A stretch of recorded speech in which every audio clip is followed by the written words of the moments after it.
Shabbat Shalom. I think we're in Exodus 28, the page 86 in the blue book. Mine's brown now, though. Somebody made me a cover. Sure missed everybody last week.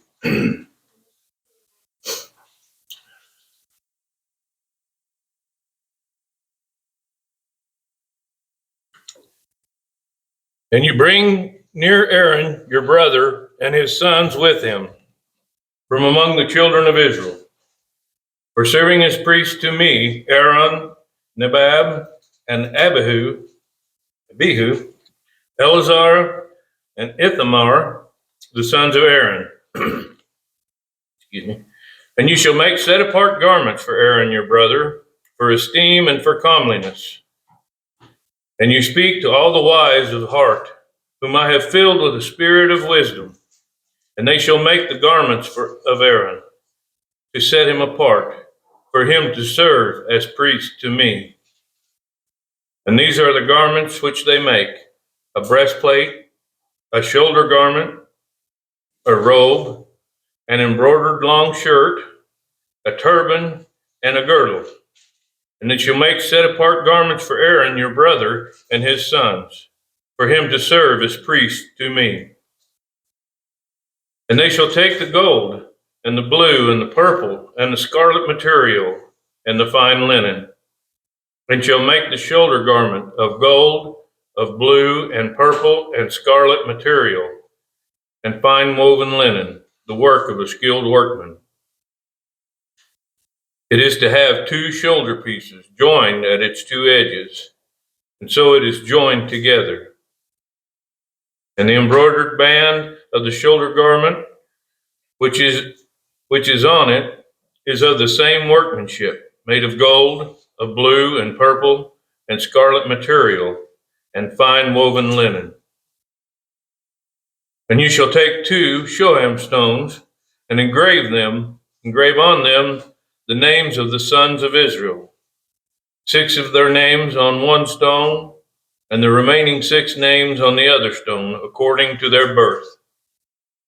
With the work of an engraver in stone, like the engravings of a signet, engrave the 2 stones with the names of the sons of Israel. Set them in settings of gold. And you shall put the 2 stones on the shoulder pieces of the shoulder garment as stones of remembrance for the sons of Israel. And Aaron shall bear their names before Yahweh on his 2 shoulders for a remembrance. And you shall make settings of gold, and 2 chains of clean gold, like braided cords, and fasten the braided chains to the settings. And you shall make a breastplate of right ruling, a work of a skilled workman, like the work of the shoulder garment. Make it of gold, blue, and purple, and scarlet material, and fine woven linen. It is square, doubled, a span its length, and a span its width. And you shall put settings of stones in it. 4 rows of stones. The first row is a ruby, a topaz, and an emerald. The second row is a turquoise, a sapphire, and a diamond. The third row is a jacinth, an agate, and an amethyst.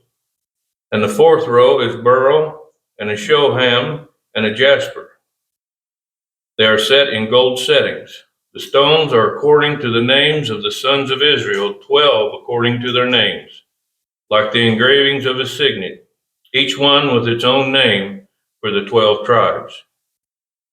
And you shall make braided chains of corded work for the breastplate at the end, of clean gold.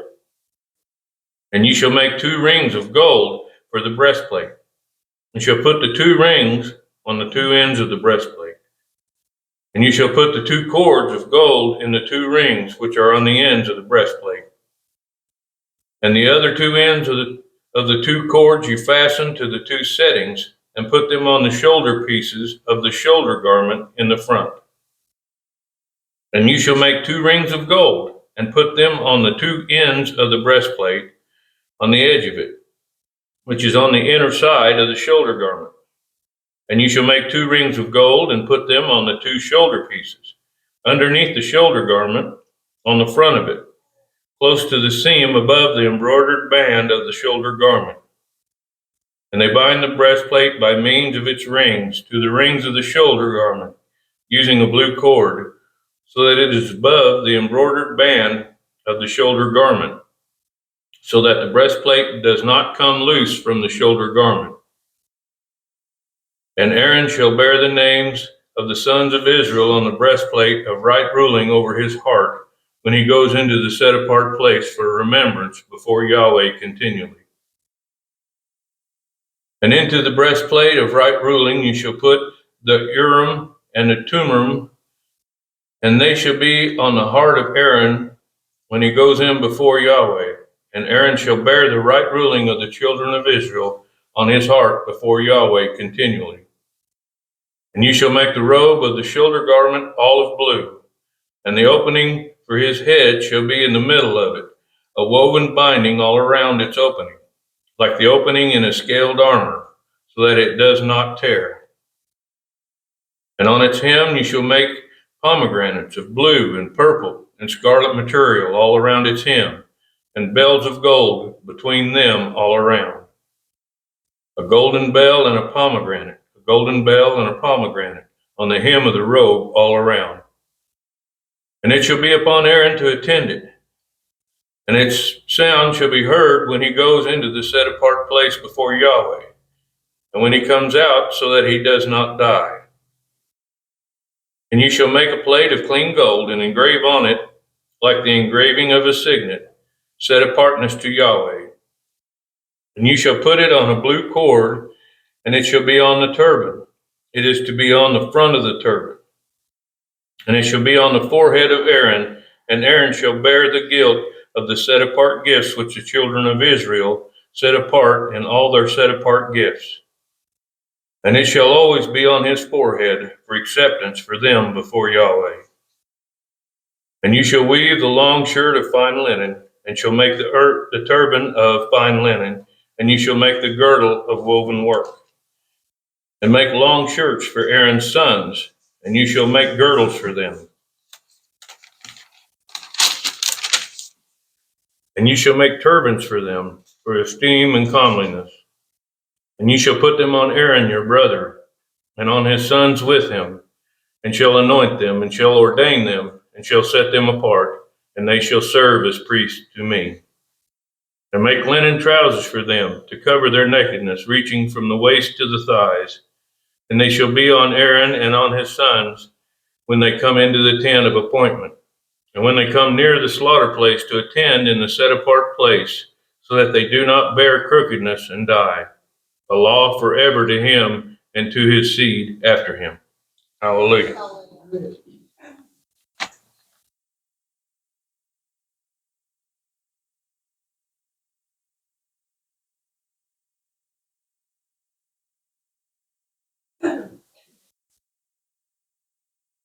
Turn with me to 1 Peter chapter 4.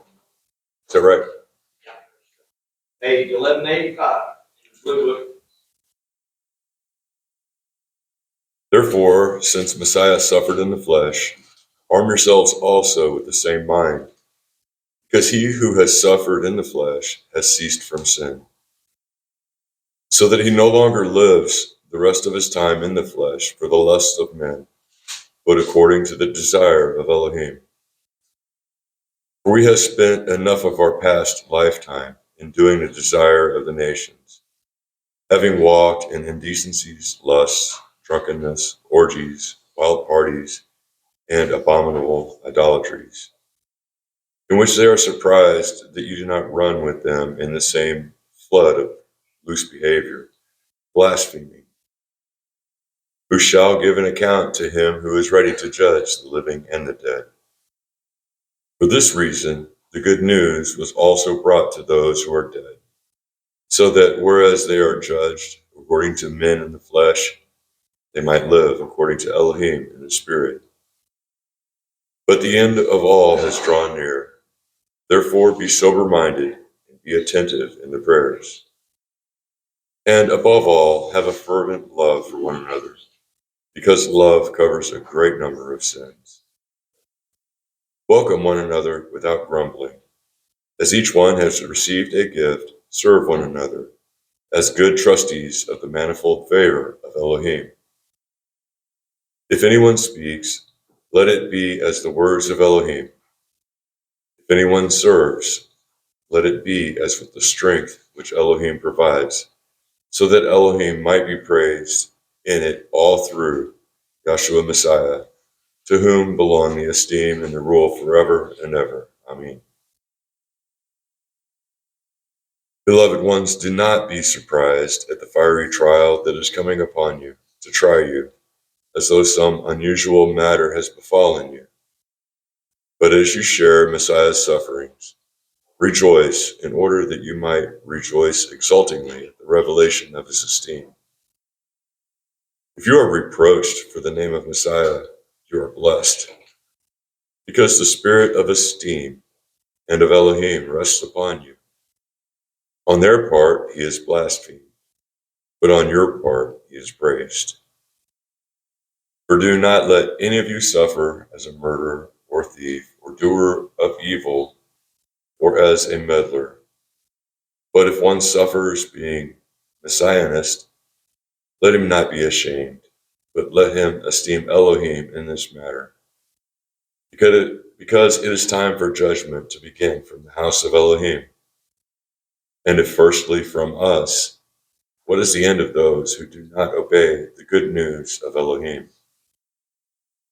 And if the righteous one is scarcely saved, where shall the wicked and the sinner appear? So then, those who suffer according to the desire of Elohim should commit their lives to a trustworthy Creator, doing good.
It's a song by Joshua Aaron, and with a little forward work thrown into his work, Psalm 27.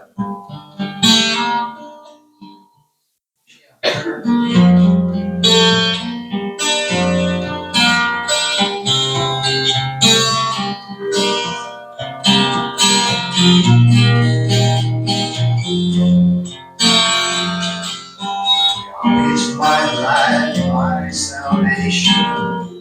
Whom shall I fear? Yahweh is my light, my salvation. Whom shall I be afraid? Yahweh is my light, my salvation.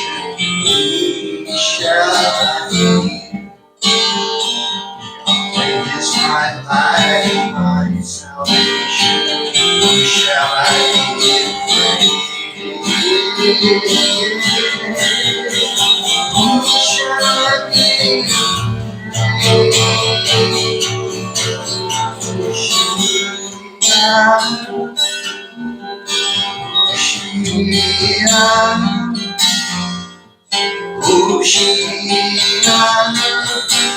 we cry out for your salvation, Oceana, Oceana, Oceana. We sing to your salvation. The name which we are saved.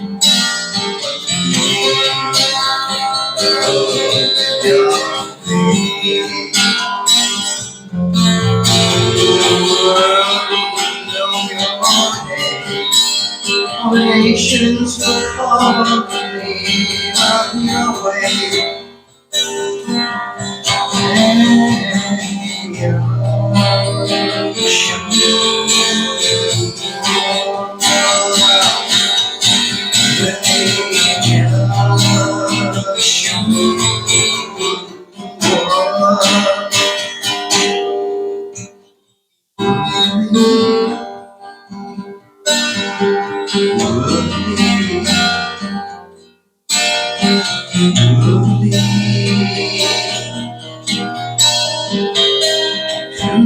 Receive our praise, Kadosh,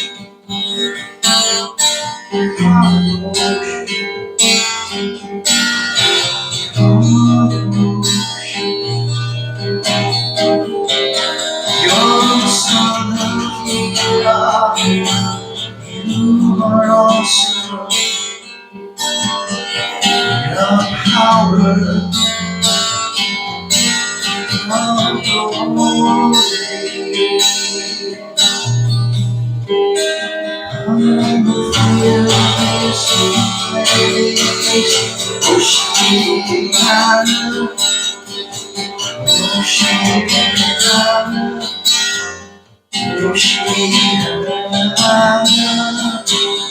See how you do for your salvation.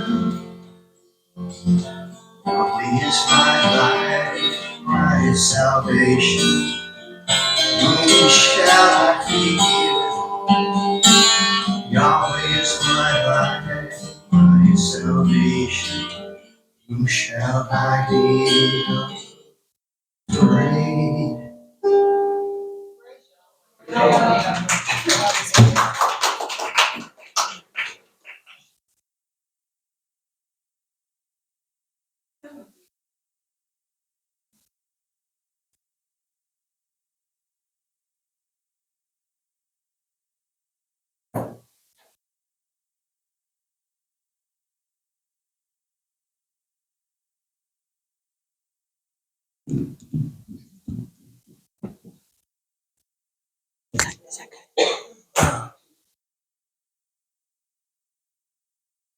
Well, what a beautiful song. The message that I wanted to bring today, I wasn't sure if I was given the message or not, but I was reading this last night, studying this, and it's one of the things that, I don't know, I just open up the Bible, sometimes you start reading, and next thing you know, you're captivated by the story, and there's always a message, and you always word, no matter where you open it. You start anywhere, start reading anywhere, always word's going to talk to you. And if you open up your heart to listen, Yahweh's Spirit's going to reveal something to you that you might not have understood in the way that you did before. The word is wondrous in that regard, and that it never fails to amaze us, and it never fails to feed us. It says, man doesn't live by bread alone, but by every word that comes from the mouth of Yahweh. And certainly for the spiritual man, the food that nourishes us the most is his word. Not what we eat with our mouth, but that which we eat with our spirit and soul. We just, we're in the midst right now of the count towards Pentecost, or as was written by and prophesied in the book of Joel. And we know that in the book of Acts, when they saw that Yahweh's Spirit came upon them and they all spoke in tongues, and the miracle of that was that they all spoke in languages that each other understood, but they certainly didn't know, the hearer understood, the speaker didn't know what he was saying, but it was proof that Yahweh had given them a miracle. And the miracle was that they all spoke about one thing, and that was to give praise and glory to Yahweh. And so we know that fulfillment is still yet to come, because in that time period, book of Joel, it says that that falls within the great and terrible day of Yahweh. And so we're in that time period right now when you might say, we're kind of wandering in the wilderness, waiting to enter into the promised land. And the three appointed times bring us from the time we start until the time that the last great day is when Yahweh dwells with man. In the book of Revelation. In fact, my sister had asked me last night if I had some scriptures that I might want to have at my dad's celebration of life that's coming up this next weekend. My wife and I won't be here. We'll be in Texas celebrating that with my family. And one of the verses that I told her that I thought was good was verse chapter 21 of Revelation, when it says, "I saw a new heaven and a new earth, for the first heaven and the first earth were passed away, and there was no more sea. And I, John, saw the holy city, the set apart city, New Jerusalem, coming down from Yahweh out of heaven, prepared as a bride adorned for her husband.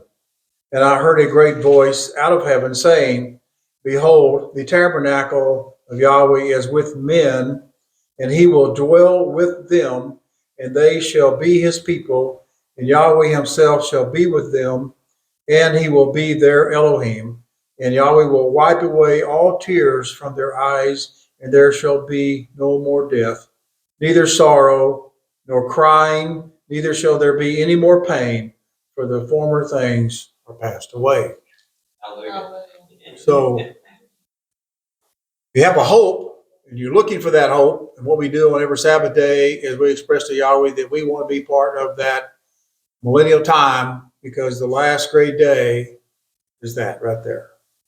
We dwell with Yahweh forever. So I was reading, and I don't know why it took me, but I opened up the Bible and started reading and the end of Deuteronomy. And I was kind of noticing that I'm just going to go to chapter 34, verse 5. And we'll kind of start here. So Moses, the servant of Yahweh, died there in the land of Moab, according to the word of Yahweh. And he meaning Yahweh, buried him in the valley of the land of Moab, over against Beth Peor, but no man knoweth of his sepulchre unto this day. Now, probably most everybody in this room remembers and understands the words that are written in the book of Jude, where it says that Satan contended for the body of Moses. But Michael just said, Yahweh rebuke you, and end of matter. Meaning Satan didn't get his way. And Satan didn't have no power. In the end, Satan has no power. The only power he has is what we give him. But he has no power. So, in that regard, I thought of that. It says, yes, he buried him, and no one knows where his sepulchre is unto this day. And Moses was 120 years old when he died, and his eyes were not dim, nor his natural force abated. And the children of Israel wept for Moses in the plains of Moab 30 days, and so the days of weeping and mourning for Moses were ended. And Yeshua, the son of Nun, was full of the spirit of wisdom, for Moses had laid his hands upon him. And the children of Israel hearkened unto him as did as Yahweh commanded Moses. And there arose not a prophet since in Israel like unto Moses, who Yahweh knew face to face, in all the signs and wonders which Yahweh sent him to do in the land of Egypt to Pharaoh, and to all his servants, and to all his land, and in all that mighty hand, in all the great terror which Moses showed in the sight of all of Israel. So now we're going into a new chapter. Children of Israel leave the land of Egypt. They're thrust out. The death angel sealed that deal. when Yahweh made a distinction between Israel and Egypt, there was no longer a place found for Israel and Egypt anymore, as Yahweh said he would do. And so they thrust them out. We know that in that travels, they crossed the Red Sea. You know, there's a story, and I'm not kind of go into every little detail of these stories, but there's kind of written in a way that when I read that, it struck me, this is years ago, when the children of Israel got to the Red Sea, they stopped. And they said, what are we going to do now? And if I remember correctly, Yahweh says, why are you stopping? Did you ever think about the fact that Yahweh just expected them to walk across it? Because I think he did. Had they had faith, could they have walked across the water? Absolutely. They could have walked across that water. Think about that. He said, why are they stopping? Like this is no obstacle. But they were fearful. So we know what Yahweh did. He parted the waters for them so that they went across on dry ground. And, you know, I thought about that, and my wife and I were talking the other night, and we were talking about this world today and all of the different turmoil and, you know, voices. Oh man, there's so many voices. They all got opinion. Everybody's got an opinion. Everybody's trying to tell you what's going to happen next. Everybody is an expert on prophecy. Everybody's an expert on what's going to happen to the economy. Everybody's an expert on everything except the word of Yahweh, and most of them don't know that. They truly don't know that. That they're experts, but they don't know the word of Yahweh. And even Joshua said, the day of the hour, he did not know. We give us plenty of things to check off. Most of it was to get ourselves ready for the word of Yahweh and to be spiritually prepared to do the things that Yahweh is going to have us do in the last days. You know, when Peter called to Joshua, when he was out walking on the water, and Joshua said, come to me. And Peter just started walking on the water. Had no problem. What was the one thing that caused him to start sinking? Look down. He looked down and he saw the water was turmoil and it was rough. It was rough seas. This wasn't like a piece of glass. He took his eyes off of Joshua. He started to sink. Brother, that's really, that's a spiritual metaphor for us this day. You know, the world, the seas and the roaring waves, and the book of Revelation talks about Satan cast out a flood after the woman that gave birth.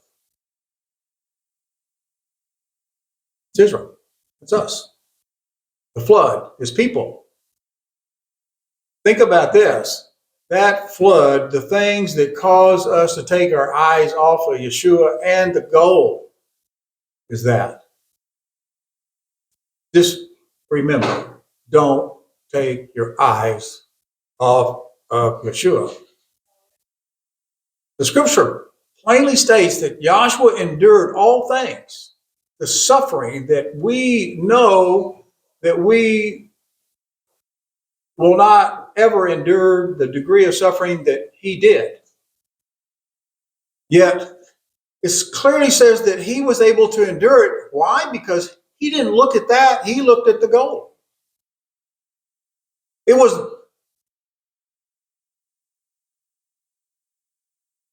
that goal that he kept his eyes on. None of the rest of it bothered him.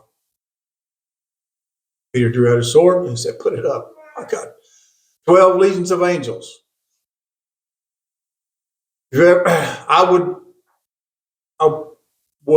in part of me, I would love to see one of Yahweh's angels with his sword drawn. but not towards me. It's a fearful thing. When you think about, United States and China and Russia and all the bull that they think they have in power, they ain't compared nothing to one of Yahweh's angels with his sword drawn. They just don't get it. They're like toys. It'd be like when I was a young child, I used to play with the army men. I don't know if this probably dates me back. I don't even know how many people in this room remember. You could buy bags of little army men. You could set them up on the hills, and you could set them up, and you could just, chunk rocks over at the little hills, and that's, like play war, And man, that was a big seller. I still remember, and got a BB gun, would shoot at them every once in a while. So there's no lack of creation when it came to the army men. And you're thinking, man, this is how Yahweh, I think, sometimes looks at us and says, just shakes his head, says, you do not know what you're doing, but I'm going to show you. I'm going to make you aware of it. And when I do, you'll never forget it. That's why the scripture tells us that they will forget the day that Yahweh took Israel out of the land of Egypt. But they will never forget the day Yahweh delivers Israel from the four corners of this earth back to that book, that millennium, that last day. You're never going to forget that, ever. So you say, what's this got to do with the book of Yeshua? Most of us, you look at that and it says, in most translations, especially the English translations, starts with the J. Joshua. Well, we know the J didn't exist. It's not Joshua, it's Yeshua, the son of Nun. It's the exact same name. Matter of fact, that's why I think it's Acts 7:45 when if you look at an authorized version, you look in there and it'll say, talking about the day that Joshua brought them in, but the translators did not know that it was talking about Joshua, the son of Nun, so they translated that word Jesus because they did not know the difference. Showing clearly that the original translation was not Greek. The original translation was Hebrew or Aramaic or some form of it, and that the word originally was Yeshua. It was not Jesus. Now, you might say, some people say, well, what difference does it make? Well, we know that Joshua says in his word, Yahweh says in his word, there's only one name given under heaven. So with that in mind, let's think about this. They're come up to the promised land, and who is going to take them into the promised land? It is Yeshua, the son of Nun. There are types and there are things that we can see physically that show us things in a spiritual realm. This is one of them. Because we know who's going to take us into the promised land. We're going to go to Revelation here in a few. We're going to read a few things, but we know who's going to take us into that promised land. But I'd forgotten about a lot of stuff that happened here in the beginning, and I read it and I thought, wow, this is amazing. I can't believe that I had kind of triggered memory, but I'd forgotten the stories. And so I want to share with you the story. So in Joshua, son of Nun, chapter 1, now after the death of Moses, the servant of Yahweh, it came to pass that Yahweh spoke unto Joshua, the son of Nun, of Moses' minister, saying, so Yeshua, says here, was the minister, servant to Moses. So we kind of know the hierarchy here of what was happening. And it says, Moses, my servant, is dead. Now therefore arise and go over this Jordan, you and all this people, into the land which I have given to them, even to the children of Israel. Every place that the sole of your foot shall tread upon, that have I given unto you, as I said unto Moses. From the wilderness and this Lebanon, even to the great river, the river Euphrates, all of the land of the Hittites, and unto the great sea, towards the going down of the sun, shall be your coast. And there shall not be any man be able to stand before thee all the days of your life.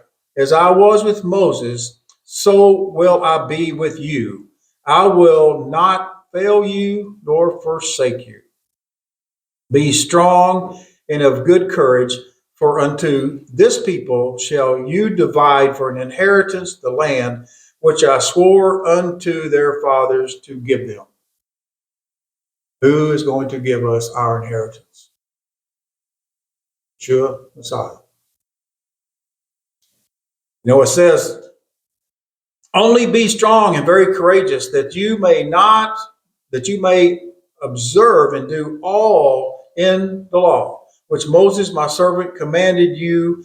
Turn not from it to the right or to the left, that you mayest prosper wherever you go. This book of the law shall not depart out of your mouth, but you shall meditate therein day and night, that you mayest observe and do according to all that is written therein. For then you shall make thy way prosperous, and then thou shalt have good success. Have I not commanded you, be strong and of good courage, and be not afraid, neither be dismayed, for Yahweh your Elohim is with you wherever you go. Didn't it say in the scriptures that no power in heaven or in earth is able to separate us from the love of Yahweh? Be strong and of good courage. Nothing, no device that man has ever devised can separate us from the love of Yahweh. No power on this earth or in heaven above or beneath this earth is able to keep that which Yahweh has redeemed unto himself. It's a strong message. I mean, why worry about anything that the world has got to say? When it comes right down to it, walk on water. Quit worrying about all of the waves, crossing, smashing, making us think that it's really going to make a difference, because it's not. It's just not going to make any difference. Stay strong and courageous. It says, then Yeshua commanded the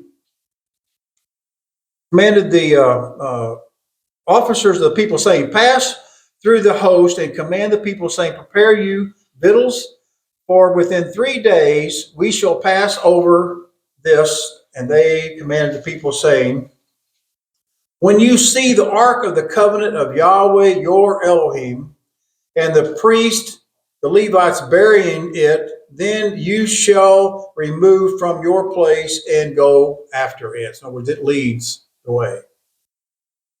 The Ark of the Covenant was so special because it was built as if it's Yahweh's throne in heaven. The things that are in that ark and the mercy seat represent Yahweh on this earth when it was here. Man couldn't touch it. They would die. It was only certain people, and they couldn't even be even so close to it. It had that much power.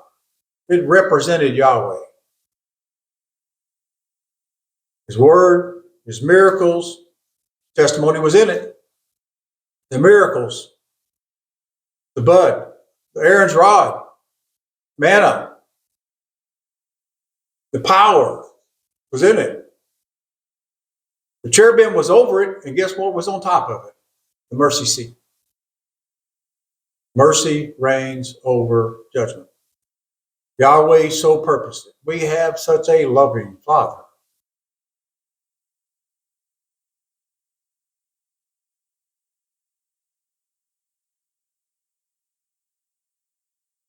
What more can you say? So anyway, and he says, Yet there shall be a space between you and it, about 2,000 cubits by measure. Come not near it, that you may know the way which you must go, for you have not yet passed through this way. And Joshua said unto the people, sanctify yourselves, for tomorrow Yahweh will do wonders among you. And Joshua spake unto the priests, saying, take up the ark of the covenant and pass over before the people. And they took up the ark of the covenant and went before the people. And Yahweh said unto Joshua, take this day, I will begin to magnify you in the sight of all Israel, that they may know that as I was with Moses, so shall I be with you. Chapter are you? Where are you at? Yeah, where are you? Joshua chapter 3. Oh, we thought you were in one. Oh, you know what? Sorry. Yeah, I probably turned 2 pages at once. I did. okay, so go back to one. Yeah, I'll go back to 1. Sorry. I got ahead of myself. But it's exciting. I was ready to get to that part. So anyway, sorry, I turned 2 pages. So he says in verse 11, go into Jordan to possess the land which Yahweh your Elohim giveth you to possess. And to the Reubenites, the Gadites, and the half tribe of Manasseh spake Joshua son of Nun, saying, remember the word which Moses the servant of Yahweh commanded you, saying, Yahweh your Elohim hath given you rest, and hath given you this land. Your wives and your little ones and your cattle shall remain in the land which Moses gave you on this side of Jordan, but you shall pass before your brethren armed, all the mighty men of valor, and help them. So we've got 3 tribes. Their inheritance is on this side of Jordan. And Moses is instructing them that they stay on this side, the children, the little ones, and everything else, but the mighty men, the men of war, they're going to go. They're going to cross over. So they're in their resting place. They're in the place that they have been promised, but it's not yet complete, because not all of Israel has been received the promise. Think about that. New Testament, Hebrews, talks about all of those that died in faith.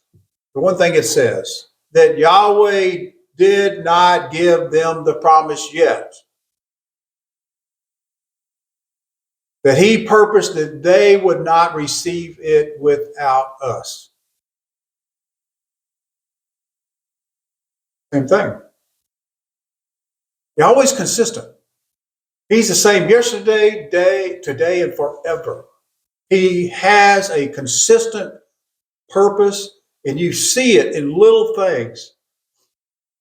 It's there. You can just see this. I mean, when I saw that, I thought, wow. The Holy Spirit reveals things to you that you could just gloss over and not even think about. But it's a blessing to see how intricate Yahweh's word is and tied together like a perfect tapestry. And it says,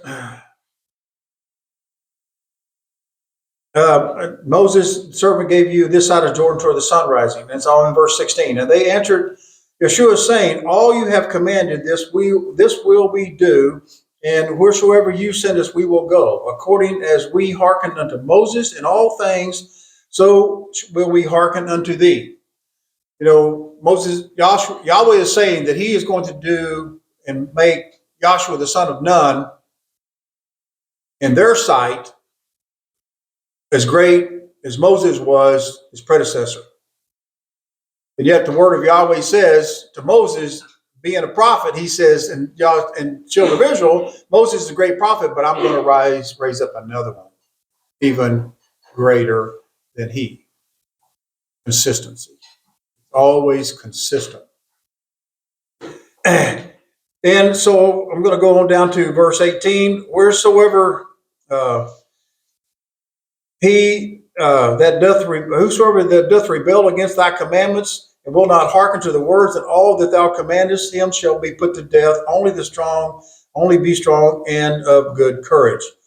And so chapter 2, and Joshua the son of Nun went out sent out of Siddim 2 men to spy secretly, saying, "Go view the land, even Jericho." And they went in and came into the harlot's house named Rahab and lodged there.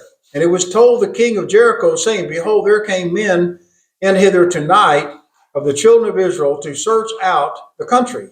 And the king of Jericho went unto Rahab, saying, "Bring forth the men that are come unto thee, which are entered into your house, for they have come to search out all the country." And the woman took the 2 men and hid them, and said this, and said thus, "There came men unto me, but I do not know where they are." And it came to pass that about the time of shutting of the gate, when it was dark, that the men went out. And where they went, I don't know. Pursue them quickly, for you shall overtake them. But she had brought them up to the roof of the house, and hid them in the stalks of the flax which she had laid in order upon the roof. And the men pursued after these 2 the way to Jordan unto the fords. And as soon as they which pursued after them were gone out, they shut the gate.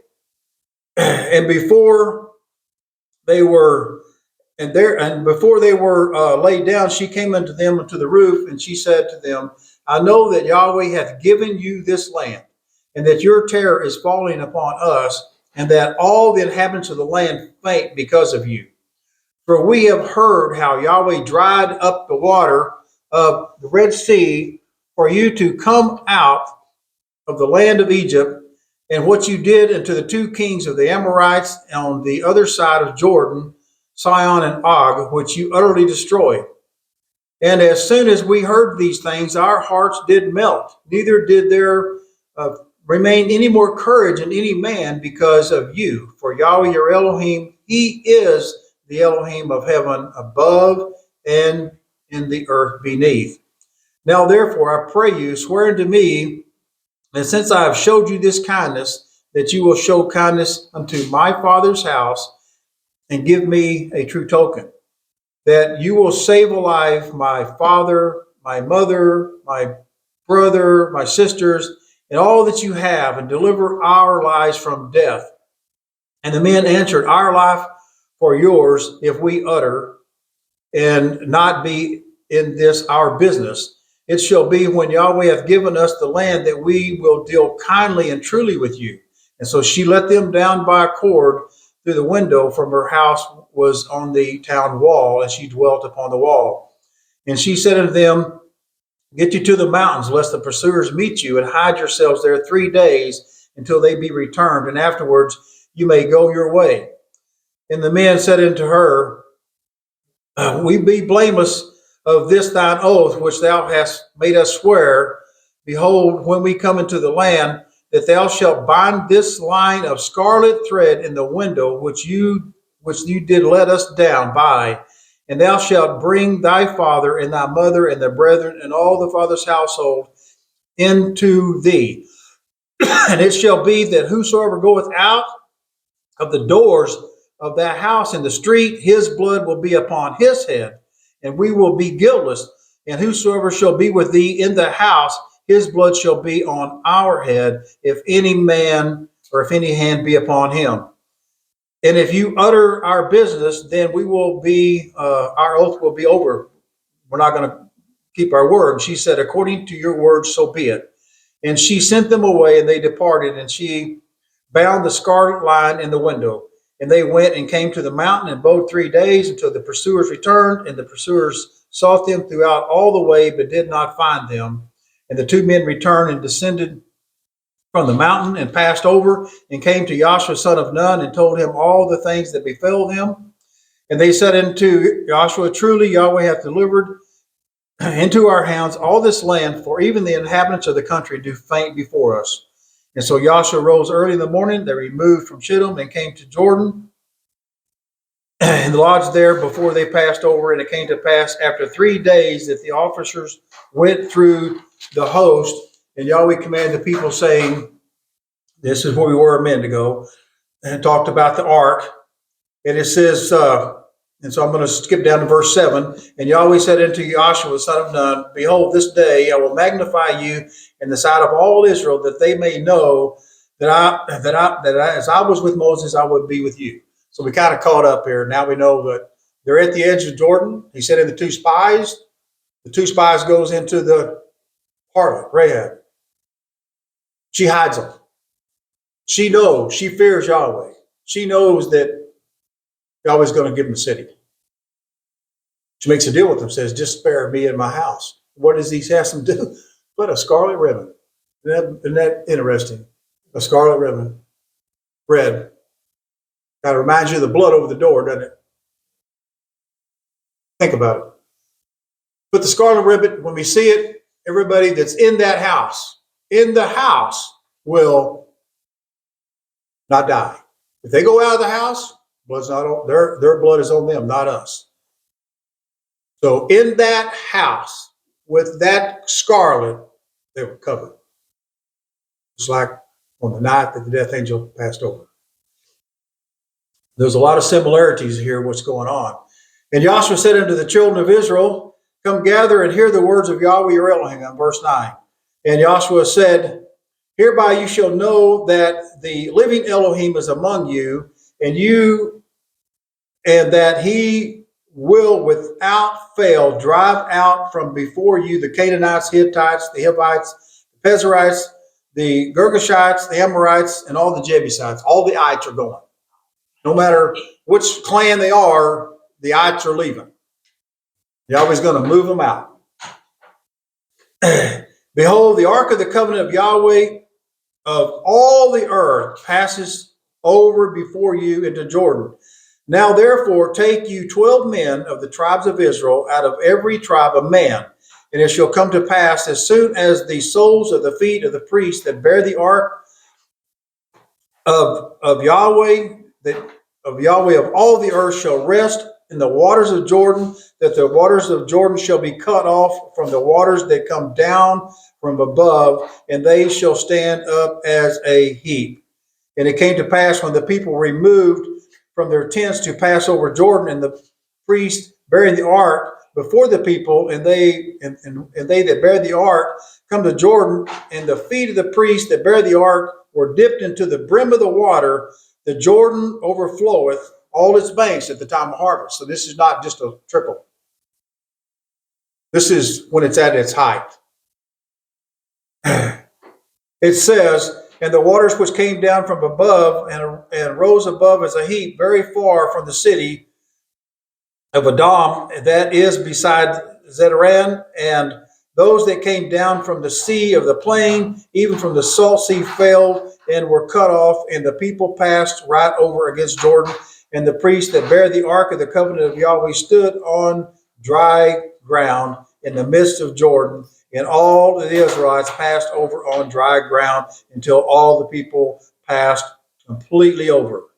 And it came to pass, when all the people that were completely over Jordan, that Yahweh spake unto Joshua, saying, take 12 men of the tribe of one man from each tribe, and take you hence out of the midst of Jordan, out of the place where the priest's feet stand, 12 stones, and you shall carry them over with you, and leave them in this lodging place where you shall lodge tonight. And Joshua called the 12 men whom he prepared of the children of Israel out of every tribe of man. And Joshua said, pass over before the ark in the midst of Jordan, and take you up a stone upon the shoulder, according to the number of the tribes of the children of Israel, that this may be a sign among you, that when your children ask their fathers in the time to come, saying, what means by these stones, that you shall answer, that the waters of Jordan were cut off before the ark of the covenant of Yahweh when it passed over Jordan, and the waters of Jordan were cut off,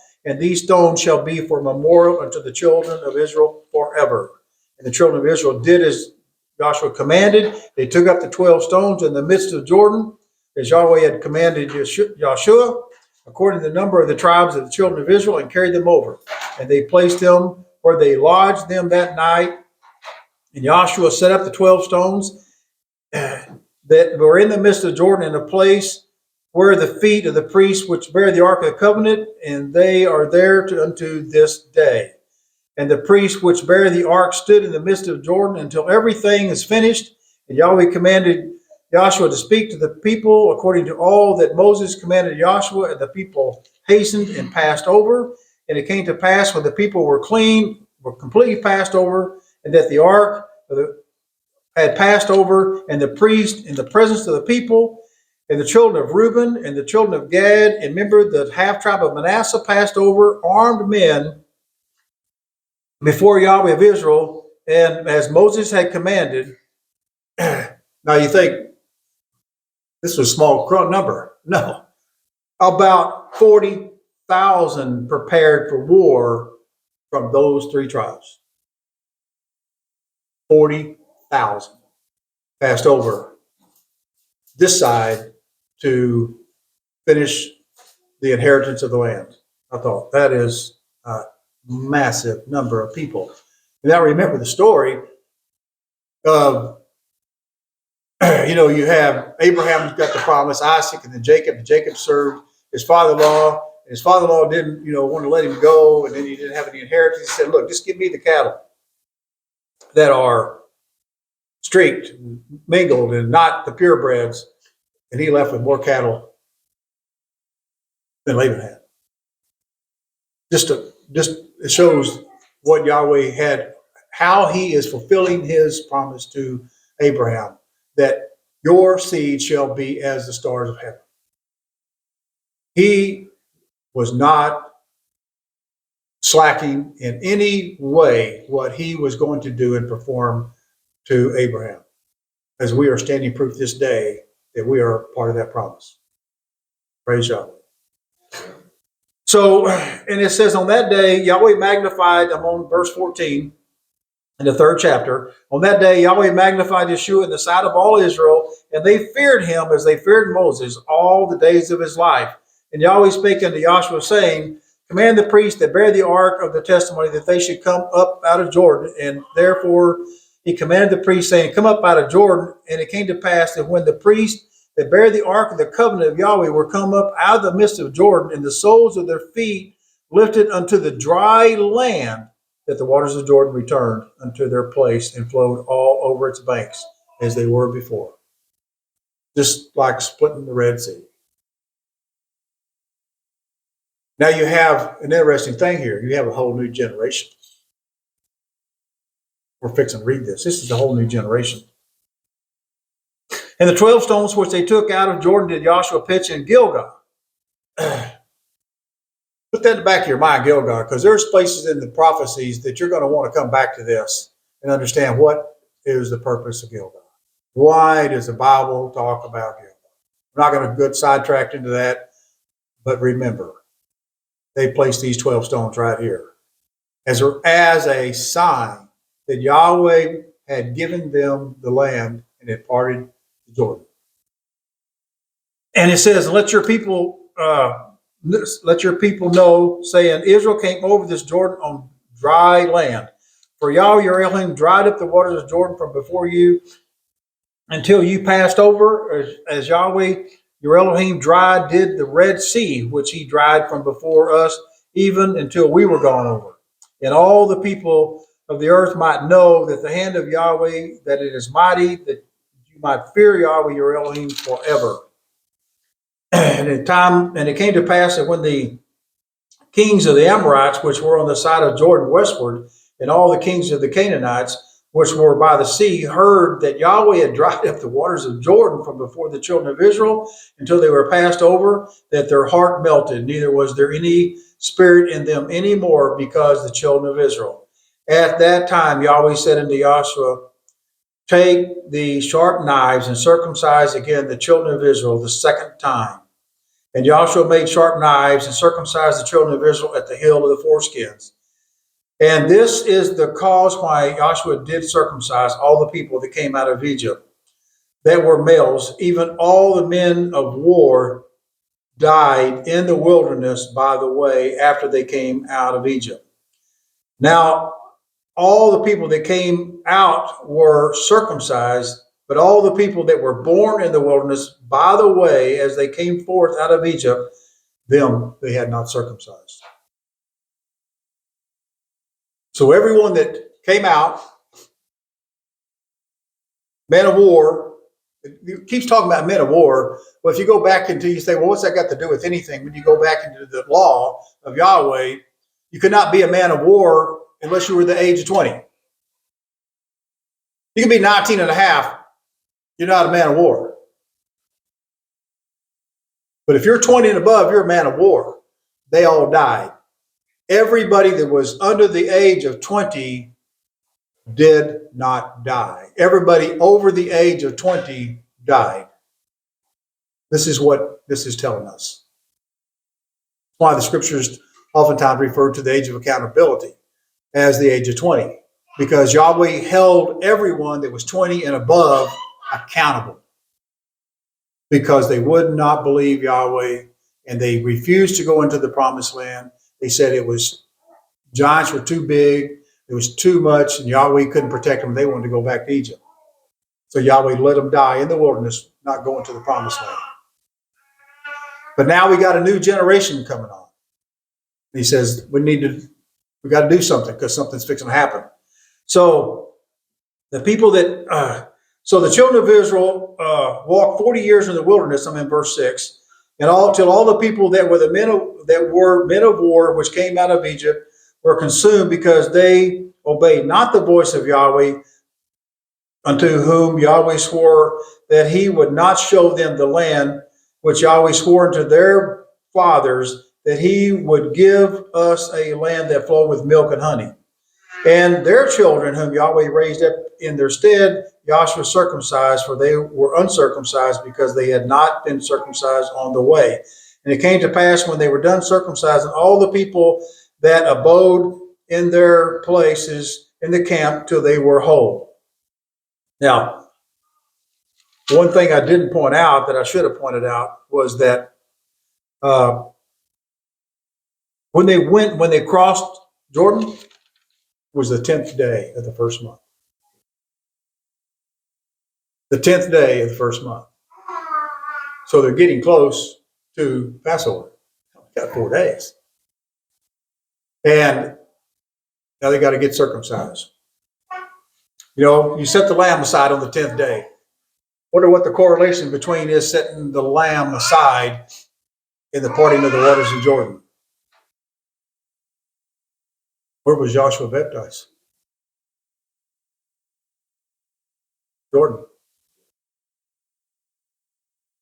There's got to be more there than we probably really understand yet at this point. Now, it says, and it came to pass when they had done circumcising the people, in verse 8, that they abode in their place in the camp until they were whole. And Yahweh spake unto Joshua, this day have I rolled away the reproach of Egypt from off you. Wherefore the name of this place is called Gilgal to this day. Again, another reason to remember that word. Because this is where Yahweh rolled away the reproach of Egypt. And the children of Israel encamped in Gilgal and kept the Passover on the 14th day of the month at even in the plains of Jericho. And they did eat of the old harvest of the land on the morrow after the Passover, unleavened cakes and parched corn the selfsame day.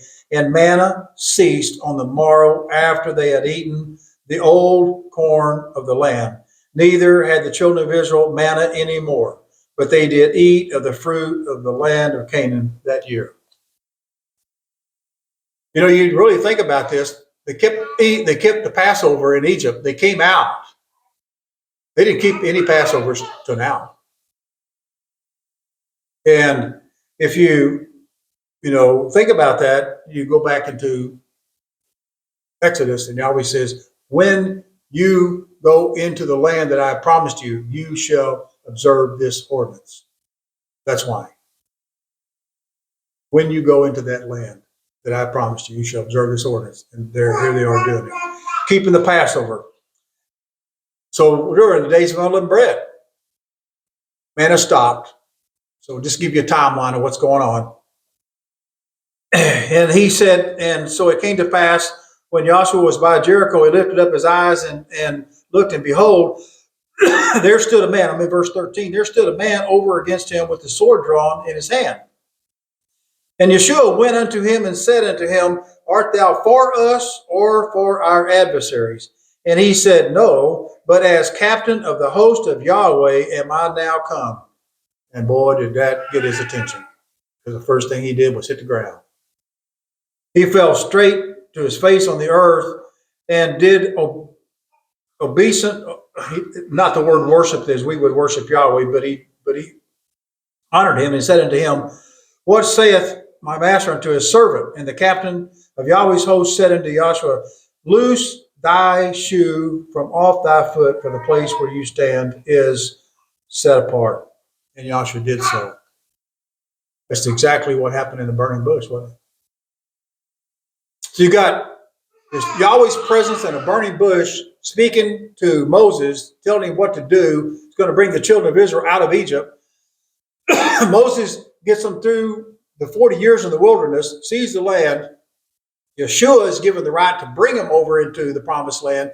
They've crossed over Jordan, and now he sees the angel of Yahweh's host, this time not in a burning bush, but with his sword drawn. There's some parallels there to Revelation, because that's when you see Joshua in that time period, when we're going into that, when he's getting ready to deliver us into that promised land, he's got his sword drawn. And he says, there's chapter 6, Now Jericho was straightly shut up because of the children of Israel. None went out, none came in. And Yahweh said unto Joshua, son of Nun, See, I have given into your hand Jericho and the king thereof and the mighty men of valor. And you shall compass the city, all the men of war, and go about the city once. This you shall do 6 days. And it says, then 7 priests shall bear before the ark 7 trumpets of ram's horns, and the 7th day you shall compass the city 7 times, and the priests shall blow with the trumpets, and it shall come to pass when they make a loud blast with the ram's horns, and when you hear the sound of the trumpet, all of the people shall shout with a great shout, and the walls of the city shall fall down flat, and the people shall ascend up every man straight before him. And Joshua the son of Nun called the priests and said unto them, Take up the ark of the covenant, and let 7 priests bear 7 trumpets of ram's horns before the ark of Yahweh. And he said unto the people, Pass on and compass the city, and let them that is armed pass on before the ark of the Yahweh. And it came to pass that when Joshua had spoken to the people, that the 7 priests bear the 7 trumpets of ram's horns, passed before Yahweh, and blew the trumpet, and the ark of the covenant, and the ark of the covenant followed them. And the armed men went before the priest that blew with the trumpets, and his rearward came after the ark, and the priest going on blowing with trumpets. And Joshua commanded the people, saying, You shall not shout, nor make any noise with your voice, neither shall any word proceed out of your mouth until the day that I bid you to shout. Then you shall shout. You want to keep your finger there, just for fun's sake, turn with me over to Revelation chapter 8.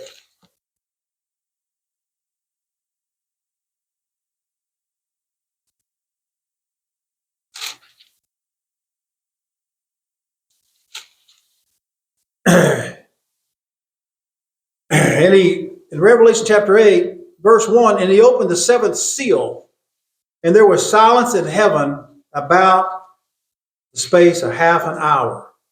And I saw the 7 angels which stood before Yahweh, and to them were given the 7 trumpets. The walls of Jericho falling, and what we read in Revelation have a lot of things in common. Even to the point, no sound. Each trumpet that sounds, when you get to each trumpet sounding, and so you've got, the first trumpet in verse 7. You've got the second trumpet sounding in verse 8. You've got the third trumpet sounding in verse 10. You've got the fourth in verse 12. You've got the 5th and 9th chapter, verse 1. And then that is referred to as, it says, verse 19, and behold, I heard an angel flying through the midst of the heavens, saying to the loud voice, woe, woe, woe to the inhabitants of the earth by reason of the other voices of the trumpets of the 3 angels which are yet to come. Those are referred to as the woe trumpets. And that you have verse 9, 1, 12, 9, 12, and then you have 11, 14. If you want us to make notes of those and go back and read those, we're not going to read them all. We would not be able to finish what we're reading here in the book of Joshua. But I just encourage you to think about what's happening in Jericho with what Yahweh has in store for us and how he's going to destroy the kingdoms of this world, the walled cities of this world, the high places, the things, the fortification of Satan to keep us out. He's going to destroy it. Just as easy as he did this walls of Jericho. Just as easy. And it says, it came to pass, so the armed men, so I'm going to reach down and verse 10, it says, and Joshua commanded the people, saying, don't say anything until you hear, until I tell you to shout, then you shall shout. And so the ark of Yahweh compassed the city, going about it once, and they came to the camp and lodged. And they rose up early in the morning, and they brought the ark, bearing the 7 trumpets, and they did this and went on continually and blew the trumpets. And so basically on the 2nd day, verse 14, and in verse 15 it says, and it came to pass on the 7th day that they rose early at the dawning of the day and compassed the city after the same manner of the 7 times. But only on that day they went around the city 7 times. You know, it's interesting that the 7th trumpet has 7 vials.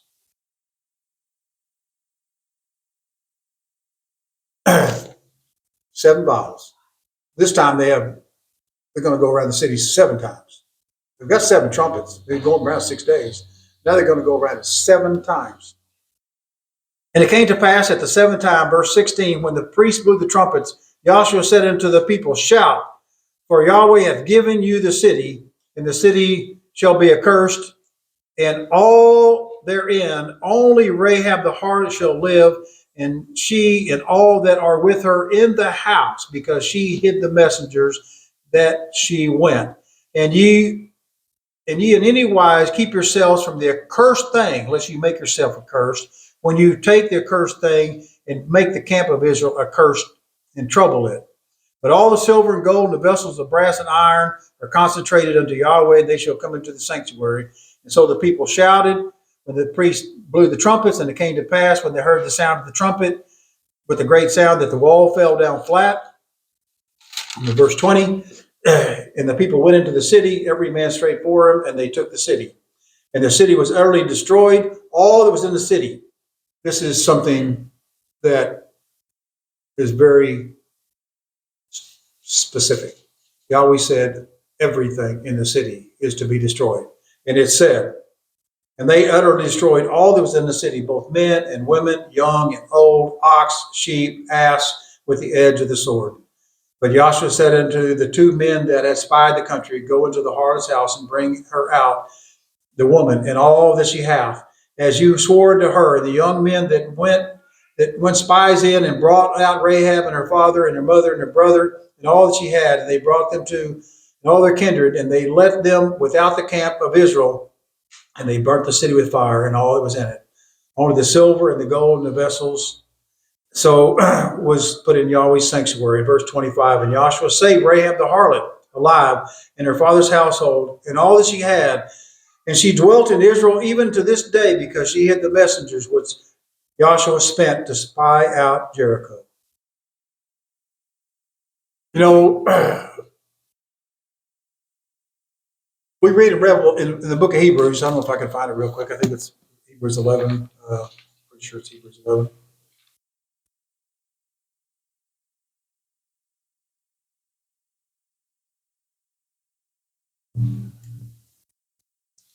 it says, talking about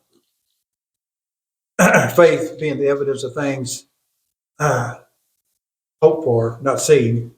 And it talks about by faith Abraham was called in verse 8, he sojourned in the land. It talks about the faith of Joseph in verse 22. Verse 23, Moses, not forsaking Egypt, but fearing the wrath of Yahweh. 11:28, by faith he kept the Passover and sprinkling of the blood, that lest lest the destroyer firstborn should touch them. By faith they passed through the Red Sea. And notice verse 31. By faith the harlot Rahab perished not with them that believed not, when she had received the spies with peace. And what shall I say more? For the time would fail me to tell you of Gideon and Barak and Samson and Japheth and David and Samuel and the prophets. Brethren, we all have family. We all have family that's not in this faith. We all have family that have not been called. But I believe that if Yahweh is so gracious to us as he was to Rahab, that perhaps he will spare them as he did them. For we're given a gift to not be better, to not be looked upon as something special. We're given a gift to be servants, ministers, for the hope of the kingdom. For Yahweh has a place for us, and he has a reason for us to dwell with him, to help him. And so I hope these words of encouragement have given you some insight as to Yahweh in a way that is a little bit different than what we read about in Egypt, but still, I think the stories are so full of promise and hope. The power of Yahweh that has us, our back. You know, people talk about, I got your back, you know, and then the SEALs, you know, said, I got your six. Trust me. In war, I would want the SEALs to have my back, except the one person that would really want to have my back is Yahweh. You give me one of them angels, you can take all the SEALs teams you want. I don't need them. I'll take that one angel. So anyway, that's all I have for today. If anybody's got any questions or comments, go ahead. When you was mentioning Gilgal there, I think I know where you're going, was it means wheel? And how many circles they went around there and they had that wheel, that, of Gilgal Raphaim. And that's the opposite of what they done that where they worship. Well, and you know what, we have so many, that I wasn't thinking of, and I'm sure that right there, is. And that's why he went to Gilgal. Yeah. He wanted to prove to them that wheel that they worshipped at Yeah. was not, it couldn't override Yahweh. That's what the whole deal was about. And they went the opposite way around Jericho, and when they shouted and blew that thing down, that blew their wheel all the, that's where they worshiped. I was talking about in Hosea, I thought you the 9th chapter, it says, and all their wickedness is in Gilgad, for there I hated them for the wickedness of their doings, and I will drive them out of my house, and I will love them no more. All of their princes are revolters. Yeah. So basically, it's kind of like those that died in the wilderness. What I'm saying, he wanted to show them that wheel wasn't going to protect them. Yeah, and that's what that Gilgal means. That's why he took the person's wheel. That's what they worship, that giant's wheel at Gilgal Raphaim. No, doesn't matter if it's wood, stone, computer, whatever it is, it ain't nothing compared to y'all. Yes, Lisa? The archaeologists, more and more since the 1950s, back. Yes. And yeah. They are finding all kinds of stuff. Access to the scriptures. Yeah. That's just one of them. Walls of Jericho. They dug that up and they found. Yeah. Yeah, you know, it was, I've read this and I'm pretty sure I'm recalling this correctly, but it was in the, you're right. You're mentioning that archaeologists have found that the walls of Jericho were in fact laid flat. And so that the story that the Bible says is found to be evidence, even though for us, by faith, we don't need evidence. But for the world and for them to see it, they need evidence. And so Yahweh has a way to do both. But, you know, for the longest time, the Bible was highly discredited because they said that Bible talks so much about Babylon, the city that didn't exist, and it was in the 1800s that the British archaeologists found the city of Babylon. And then people said, oh, well, maybe the Bible has some validity. Well, that was people that didn't have faith. But anyway, I had a question. yes, So the walls of Jericho came down yes, and the harlot lived in the wall. yeah. Did her place stay up? Because they weren't supposed to even come out of the house. Yeah, I would say without a doubt. That would be one place in the whole wall that stayed up. Yep. Yep. There was one little section of wall. When they did the archaeology, yeah. Yeah. It couldn't have fell because obviously, He told them to stay inside. yeah, Yep. It went outside. just like he told Israel, stay inside, don't go out. One thing that really stood out to me was the two people. Yeah, They, on their own, they made the deal with her. Yeah. They didn't run back and check first, see if it's okay. Yeah. They spoke and they said, okay, we'll make this deal with you. Yep. And, her whole family. I mean, that kind of like what Joshua says, promise what you, was honored by, like what he says, what you bind on earth, you bind in heaven. yeah. Og was the one that supposedly set that wheel up. Be very careful what you bind on earth. So, yes, good points, very good points. If no more comments or questions or anything, I'll turn it over to Howard here.